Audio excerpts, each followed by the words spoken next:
ડાંગ જિલ્લાના વઘઈ તાલુકામાં બોરી ગાવઠા ગામે લાકડા ચોરોને અટકાવવા જતા વનકર્મી પર હુમલો. રોજમદાર વનકર્મીનું મોત નીપજ્યું. ડાંગ જિલ્લાના વઘઈ તાલુકાના બોરી ગાવઠા ગામ વિસ્તારમાં લાકડાની ચોરી અટકાવવાના પ્રયાસ દરમિયાન વન વિભાગના રોજમદાર કર્મી પર અજાણ્યા લાકડા ચોરોએ ઘાતક હુમલો કર્યો હતો. ત્યાં વનકર્મીનું મોત નીપજ્યા હોવાનો બનાવ સામે આવ્યો છે. આ ઘટનાને લઈને સમગ્ર પંથકમાં અરેરાટી મચી ગઈ છે.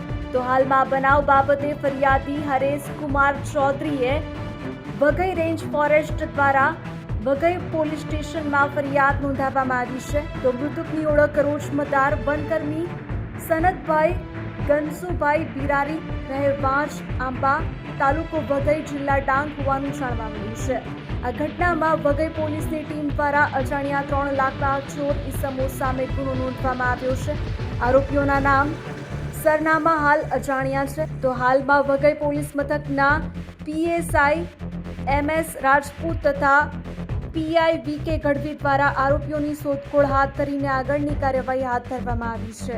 વઘઈ પોસ્ટે ગુના રજિસ્ટર નંબર 49/26 BNS 103-154 મુજબનો ગુનો દાખલ થયેલો.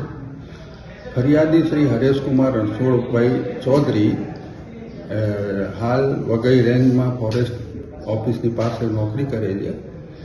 તારીખ 31/1/26ના રોજ રાત્રે આશરે 1:21 વાગે બાર ખાંડિયા નાકા પાસે ફરજ બજાવતો રોજિંદા કામદાર સનતભાઈ ગનસુખભાઈ બિરારી નાઓએ ફોનથી જણાવેલ કે અહીં લાકડાને 3 ઈસમો ચોરી કરતા કરે છે એમ કહીને એને ફોન કર્યો.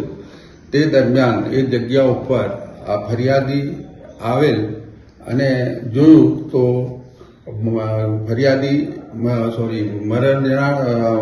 રતનભાઈ ગનસુખભાઈ બિરારી મરણ હાલતમાં પડેલ હતા.